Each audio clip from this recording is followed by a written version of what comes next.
Welcome back to another episode of the Graduate Guide. Today we're joined by Lydia. Lydia, welcome to the podcast. Hi, thank you for having me. Yeah, it's a pleasure to have you on, and you are a radio presenter at Capital, which is from the outside looking in, like it's the most unknown thing of how do you even get started, how do you even get into that? And I think, this episode we're going to be delving into your own journey and just really try and demystify the career paths into radio and working on it. So I think a good place to start is actually taking it back to your childhood. How were you thinking about your career at the time? What did you think it might pan out to be back then? Great question. Two things. One, I'm conscious this is on video, and I would like to say I love Tottenham, but my other half, he supports them. I actually grew up in Manchester, so please don't come for me for the t-shirt. Just the fashion. Two, thank you for having me. I'm so sorry that it's taken so long to kind of get this in. I'm sure we'll eventually get to it, but sort of being a freelancer, which you guys might be able to relate to, is you're just trying to juggle so many things. So yeah, I'm really excited to finally be here. Going all the way back, do you know what? People ask me this a lot. Like, I don't necessarily know that I was like, one day I'll be on the radio, but I do remember growing up in Manchester, listening to a station that was called Key 103 and being like, I want to do that one day. I don't think it was one of those things where I was like, I'm 100% going to do that, which I can explain like my career path and maybe how I'd got distracted at points in my life. But I do remember being a kid in the car listening to the radio and go, I'd love to do that. Like, how do you make that happen? So I think that was probably the first moment as early as I can remember that I was like, yeah, I might do that. And you mentioned distractions. What were those to you? So many. So I guess my career starts probably when I moved from Manchester to London when I was about 13 or 14 years old. And guess at that, it was, pre that, it was like primary school. So I think I always wanted to be like a dolphin trainer. I just remember saying that all the time.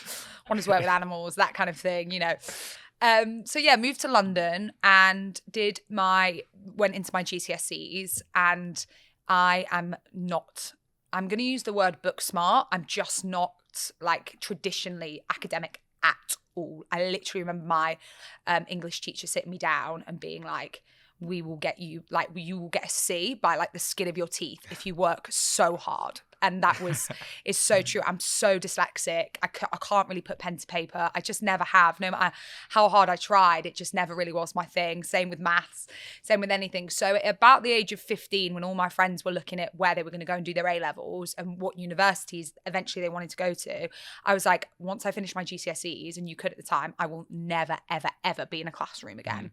Like, it is not my thing. And even though my school reports probably were, she tries really hard, they were always like, can she stop yapping? Like, someone shush her. So I've always been like super, super talkative and super like outgoing, but they would be like, put that to paper. And as much as I tried, I never could.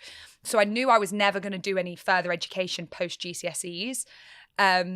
So I literally tried my best. I remember working so hard for my GCSEs and getting like all C's and being hysterical because I was like, oh my gosh, I've passed. Like, that was it. That was all I wanted to do. And everyone, like my English teachers and, like big up them, like they were so supportive of that. But I knew that was it. Yeah. So then I was like, right, what do I want to do next? And at the time, there was a performing arts school that was relatively new. And I loved dance and I loved like performing, I guess, in a sense of like making people laugh and just being really like kind of out there. So I was like, right, let's go to this performing arts school called Wilkes Academy, which is now like a really established performing arts school. Somehow I managed to get in, Lord knows how. Again, was terrible at like ballet and all of those things, but loved just having a yap. Went there, loved it, did 3 years there. And in my final year, I got picked up by a cruise ship company to go and work on cruise ships as like an entertainer. Amazing. Best 11 months of my life, and definitely recommend anyone that's like looking to get into this career to do that. When they came to you, what was like the emotion going through it? Was it like, this is absolutely do it, or how are you feeling? Because that first step is always very difficult. Great question. I think, again, I'd spent 3 years at a performing arts school. I wasn't a very good dancer. I wasn't a very good singer. And I thought I was an okay actress, but I wasn't very good at that either. So I'd spent a lot of my life, probably without realising it, just not being very good in the environments that I was in. And just kind of, I remember like being kicked out of ballet and sent to the headmistress's office and like in serious trouble. And somehow I always got away with it. Somehow I was still like the teacher's favourite, but I was so bad at everything. I don't know how. That's been a bit of a theme throughout my life, maybe because I was never like particularly rude. I don't know what it was. Always like loved seeing how naughty I could be, but seeing how much I was like liked. So I think when I got the opportunity to go and work on the cruise ships, I didn't really even know if that's what I wanted, if that makes sense. But I was like, well, I've never really been picked for anything. I'm not like that good at anything. Like, shall I go and do this? So it was kind of a jumping in full force. And I trained for nearly 3 years. So I was like, surely I've got to use this for something. Yeah. And I went, and oh my gosh, it was incredible. It was the most amazing 11 months of my life. I got presenter training, which is almost like nigh on impossible to get, as I'm sure we'll get into. But the guy that like coached me, or like was like our mentor, how to hold a mic, how to interact with a crowd. So it was like an extension of the training I'd had, because the college that I went to, Ant and Dec were patrons and stuff like that. And Johnny Wilkes, it's called Wilkes Academy, he was kind of Robbie Williams' best friend, so he was kind of a presenter. So it did have elements of, and I was always very vocal about the fact, I think I'd want to be, by the end of the 3rd year, I was like, I think I want to be a presenter. So when I got the job opportunity, it was like, okay, let's just jump in. And that's what I did. I went and worked for 11 months was my contract, 7 days a week. So it was pretty intense, but it was amazing. It was like one of the best experiences of my life. And I totally recommend that for anyone trying to get into this line of work. Yeah, and I think like, if not, the industry of presenting, I think that that learning from that, not being a bit naive can be like really powerful at times. So powerful. Do you know what I mean? Like thinking, 7 days a week, for like, that doesn't sound, yeah. But I actually do think, like on that note, I think, oh no, it was post cruise ships actually. Sorry, back to you. No, actually, what happened post cruise ships? Well, I was just going to say, a lot of my friends that did go to university that sort of were like, I'm not really sure what I want to do. So putting to one side my friends that wanted to be like lawyers or doctors, and they were very on, this is what I want to do, and know exactly what I want to do, and this is the career path. And then I had other friends that were more creative or academic and just not 100% sure what they wanted and went to university. I think what I got when I got off the cruise ships, and this is when I say I got distracted, I reckon I had 15 careers in the space of a year. Oh my God. I literally was like, I am going to try everything and anything. And it was, again, one of the best things I could have done. And, okay, like, I don't know if we'll be able to go through all 15, but... We'll be here for hours. Was there, like, intention behind what you were doing, or, like, No. Was it really just throw at the wall and see what stuck? No, it was accidental. So I got off the ships and I got offered to go back. And although I think I don't regret many things, that's probably, I got an opportunity to go and be an assistant cruise director. I was 19, and that was like, I was the youngest on the fleet. Again, I did yabba, yabba, yabba, yabba. Please make me stop. And was offered to go back, and I said no. And it was in the Caribbean, so traveling around the Caribbean, and it was only a 6-month contract. And I met someone at the time, and I said no. Pretty much because I just wanted to stay in the UK. So, but then COVID hit. So weirdly, COVID hit about a year later. So weirdly, I guess everything happens for a reason, because a lot of my friends that worked on cruise ships were then jobless. So when I then quit that job, I basically stayed in the UK, and I won't bore you with them. I trained as a personal trainer. So I became a PT for a while. I worked in loads of different gyms. So I guess it's not far from it. I worked as a junior creative at a company that my dad worked at. I had so many, in a really short a space of about a year. I basically, one of them I got sacked from.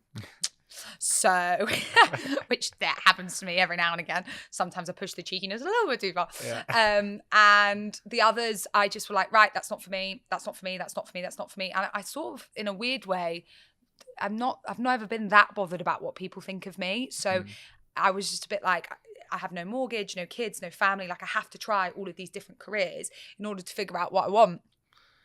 Was it a manic depressive feeling, like, or were you just so aware that you had to go, like, because you didn't know what you wanted to do, you had to try all these things? Like, were you thinking, oh, nothing's working, nothing's going my way, or like, was it right on to the next, like, same energy?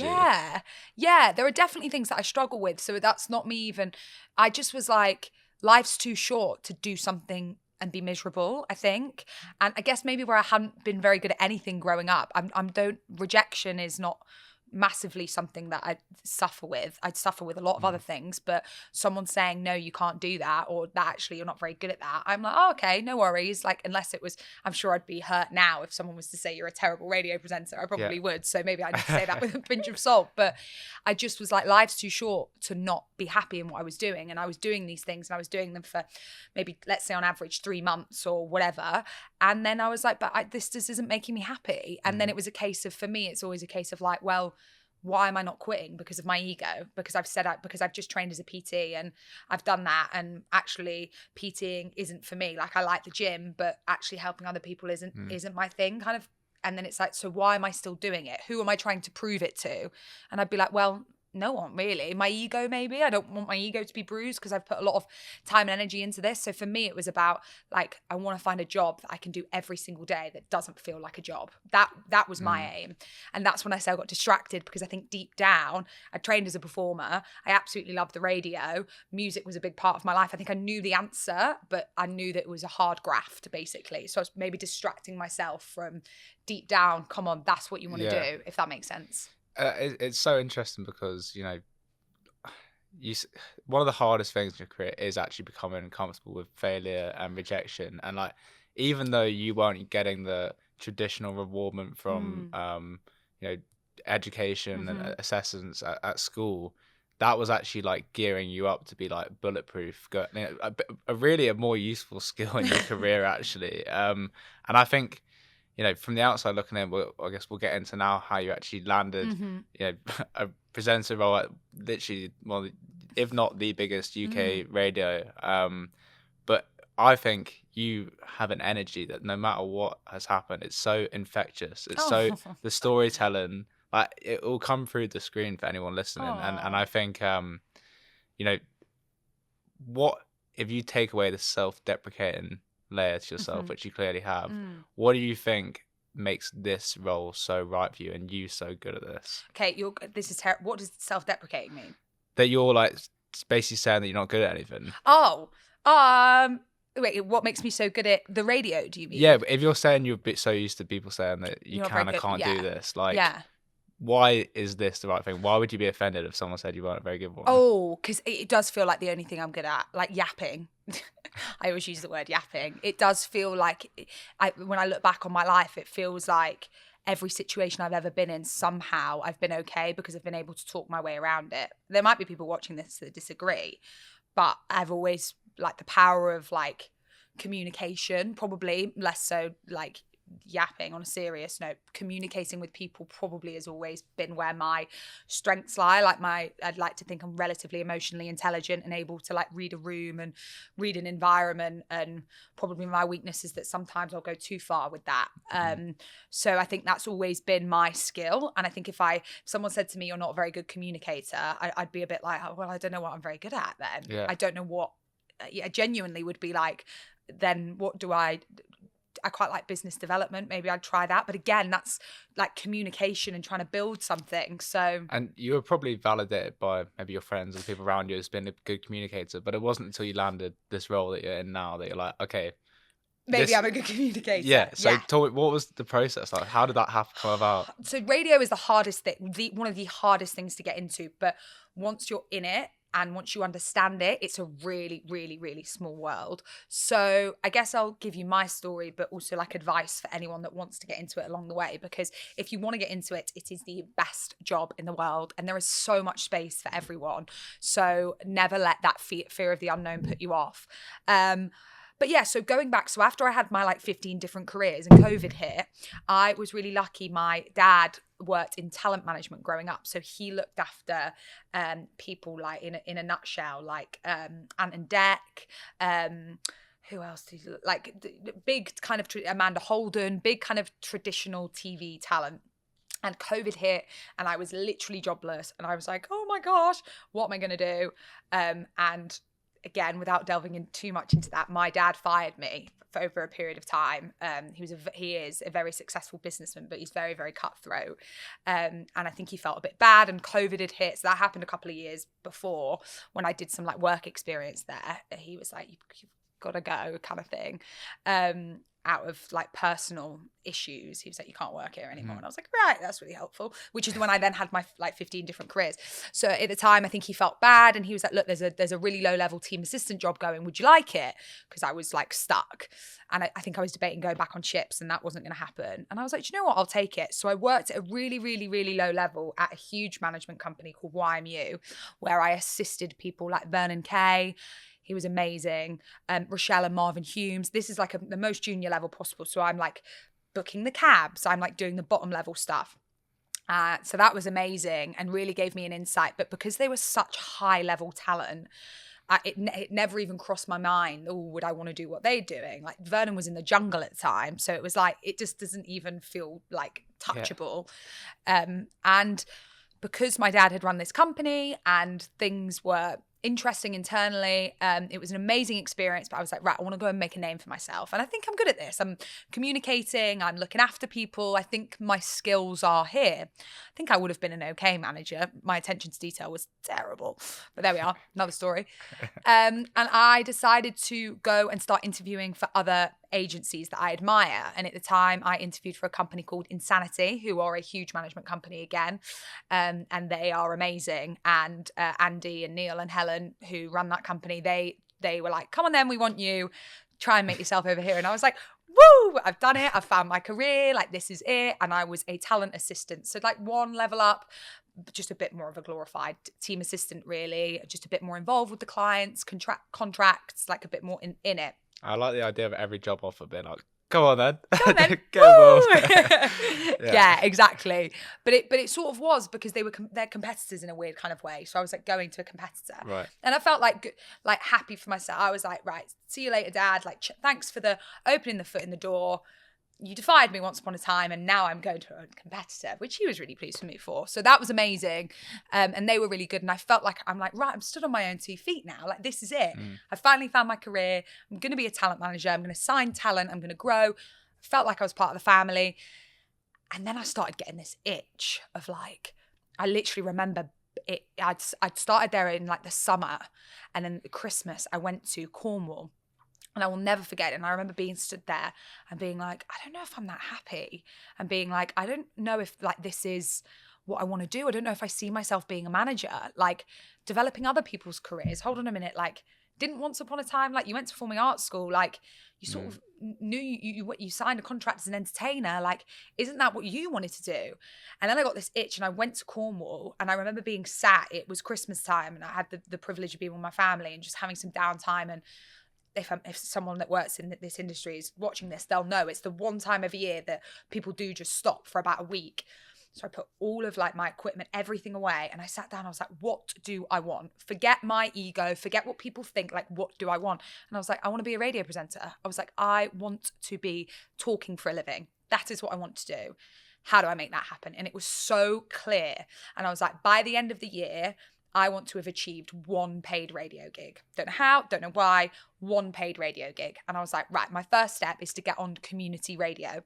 And I dabbled in it a couple of years back, but one of the companies I worked for was basically like, you can't like dabble in community radio, which I think at the time was probably not cool for them to have said that, but there we are. That was a decision that they made and I worked for them. So that was what I did.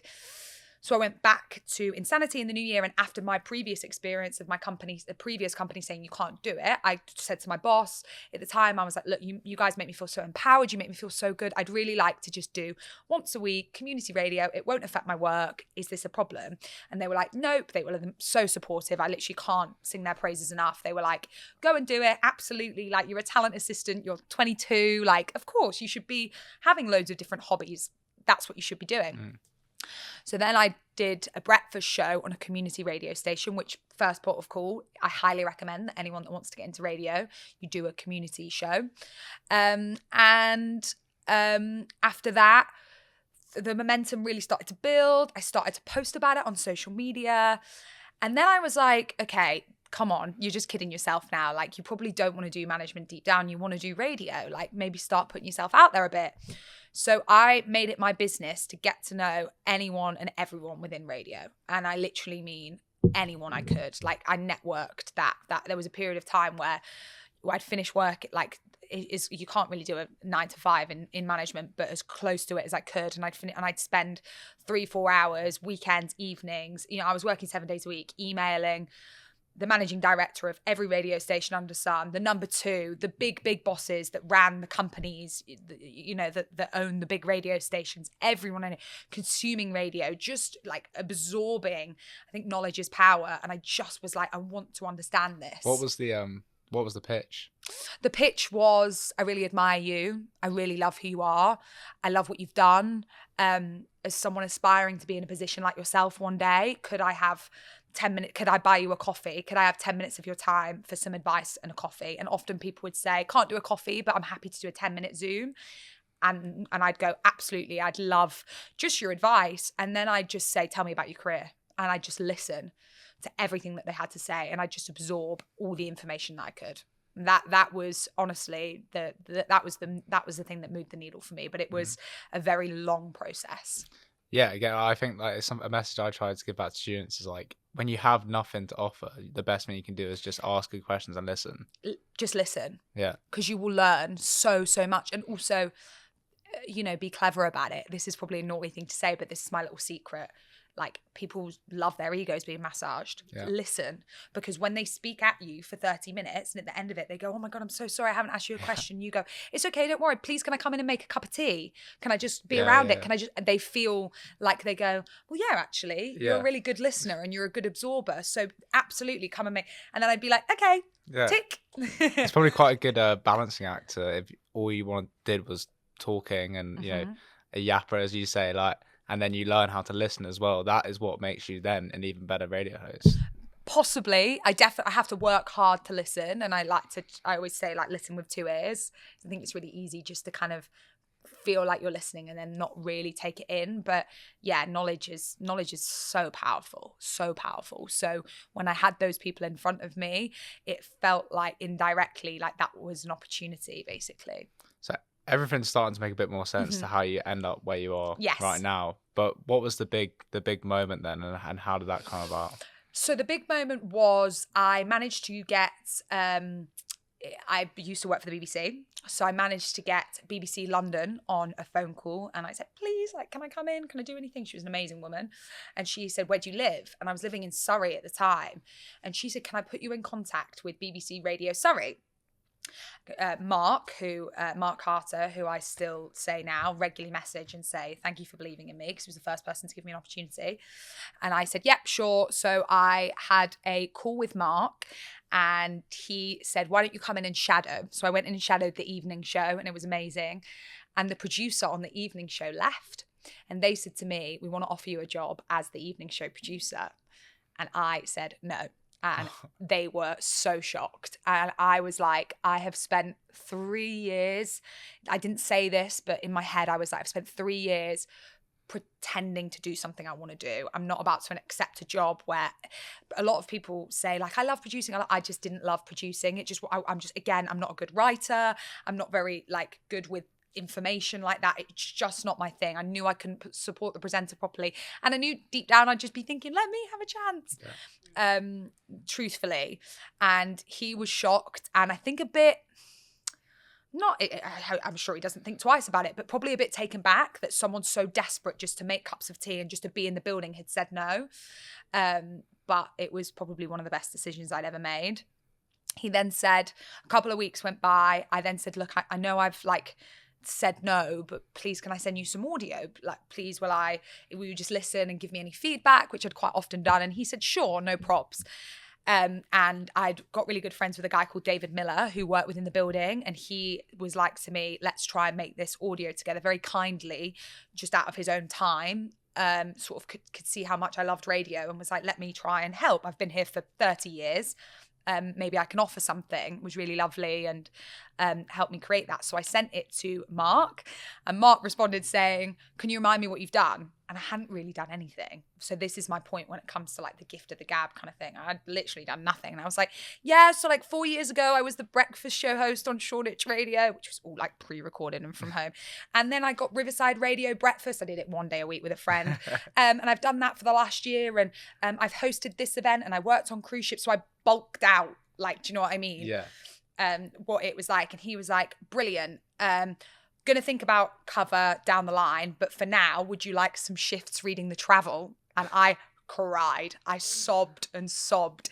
It was the first time anyone had gone, we want to use you as a voice on air. I literally was like, oh my God, I'm going to get to talk about the M25. This is it. And it was like incredible. So that was my first ever kind of like broadcasting opportunity that Mark gave to me. Wow. When you sit with everyone at Capital now and you speak about your own journeys into it, are they all as like weird and windy as each other? Yes and no. I remember when I joined Capital, which I'm sure we'll get to, and one of the presenters was like to me, so what have you done pre-Capital? And I was like, I covered a couple of shows on BBC Local Radio. And he was like, what else? And I was like, nothing. And he was like, what? Like, so yeah, I can't lie, I think. And the story of how that happened was, yeah, a bit mad. So yes and no. I think that people think it's harder now to go from a community station. Like there used to be stepping stones and there isn't anymore, basically. So you have to go from community pretty much to national radio. And that's really, really hard to do. Really hard to do. You have to get really lucky. Yeah. And I guess you have to create your own luck, right? And unfortunately. Is that what happened with the Capital gig then? What was... So I was doing BBC at the time. I was then after I'd done a couple of, I remember my first M25 read. So I call it the M25 because so many people would be like, have I heard just you talking about the M25? And I'd be like, that's me. I was like so proud of it. I literally remember sitting in the studio and this is 101 for radio. Never walk into a studio with your phone on loud. And I was sat reading my first, and I think my mum was calling me to be like, good luck, darling.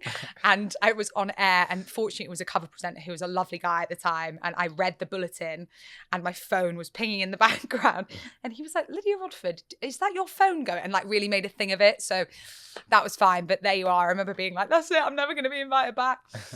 So I started doing a bit of cover for them, which was amazing. And that went from, the only show I didn't end up hosting on BBC Local Radio was The Breakfast Show. That was and I was booked over Christmas, and then I think something happened and it moved. So that was I really cut my teeth there into paid radio, what works, what doesn't, how to be a presenter.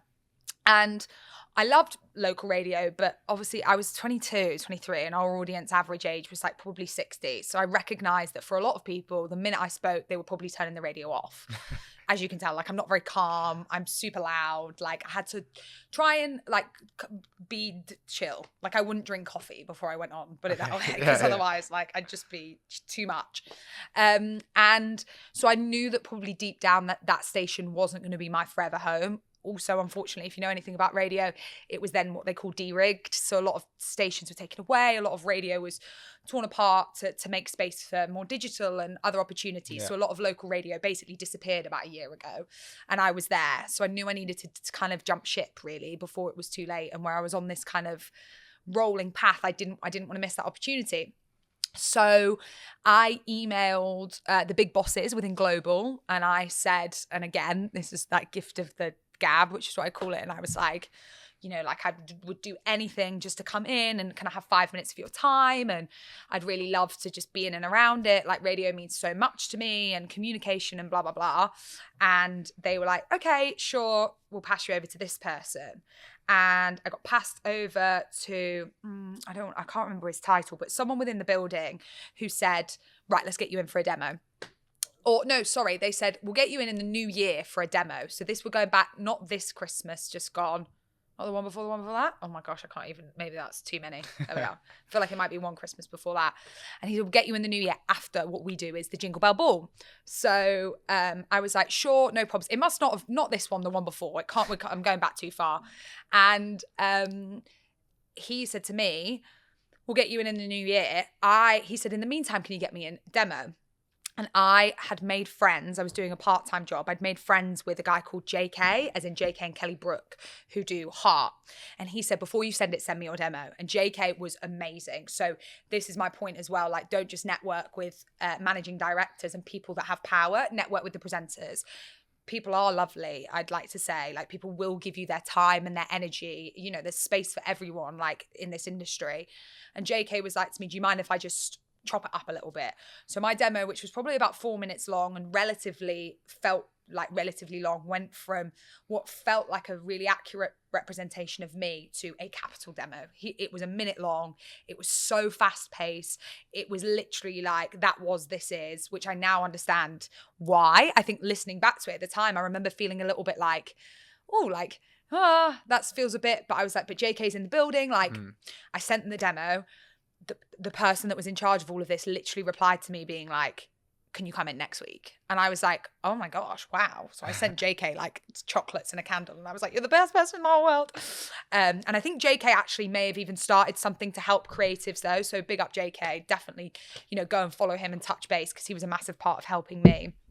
And I went in and I remember thinking, and I stand by this, what will be, will be. I can only go in there and do what I have learned, what I've listened to. I was like the best prepared I could have been. I was so focused. Like I was like, I will go in there, because that was always my thing, going back to my GCSEs and stuff like that. We'll go in there and I'll give 110%. And if that 110% isn't good enough, then I'm okay with that, because I can't be anything else. That is it. And I do massively, even now to this day, stand by that. Excuse me. And went in, did the demo, which must have lasted 10 minutes. It was like, anyone that's ever done a radio demo will get this. Like, you're sort of like bigging yourself up for this moment, and you get there at 2 hours before and you're sat outside and you're listening to and then you go in and you're like, done. And you're like, okay, now what? Like, it's just this weirdest feeling in the whole world. What songs did they play in your demo? So the person that I did the demo with at the time is called Josh, doesn't work there anymore. He operated the desk. So I literally was like, you're Josh and I'm me. And he was literally like, I came up with like a couple of links that I had to come up with. And he was literally like to me, go. Like, to be fair to the guy, like, bless him, like, he probably did 50 demos a week. Like, it wasn't that it was anything to do with me. It was just so, like, disconnected. Yeah. He just did the demo. So he was like, go. I'm going to press this. I'm going to press that. I think it was like, I couldn't even tell you what songs they were. I wasn't even, like, I just remember, like, had a link on, like, Harry Potter and how I'd never seen Harry Potter, which I should stop admitting. I still haven't. And, like, that was, like, it was around Christmas time. So I remember being like, oh, every Christmas, like, all my mum wants to do is watch Harry Potter. And I had that link on that. And that was it. And I walked out the room and I remember feeling like this weird mixture of emotions. But then I literally remember, because it's in Leicester Square, stopping and going, did I leave everything on it? Was I the best prepared I could have been? Was I as focused as I could have been? Was I in the best headspace I could have been? And being like, yeah, I think I was. So what happens now, what will be, will be. And that was it. And you got the job. and obviously now you're every day getting to work and live and breathe like your absolute passion. Yeah. And I wonder, you spent years of your career not living and working with passion. What you feel like passion has done to your ability to excel, realize the potential of what you can give and do in the future. What does it feel like to really work in something you're so passionate about? It's nice to have these chats, because I think anyone that's made maybe their passion their reality can relate to this. Like, sometimes you sort of feel like, you're still grafting. And I think anyone that's really sort of ambitious maybe is the word. Like, you're sort of like, right, what's next? And it's not about that at all. It's about like looking about how far you've come. So it's such a nice question, because it's nice just to take a step back and be like, oh yeah, I did do that. That's kind of cool. Feels amazing. I feel like I don't work. I do remember growing up and thinking, I'd like to do a job where I feel like I don't work. I'd listen to a lot of probably pre-podcasts before they were emerging, or a lot of people, and again, like really listening to what they were saying. And all the time I feel like people would be like, find a job that doesn't feel like a job, because then you never have to work a day in your life.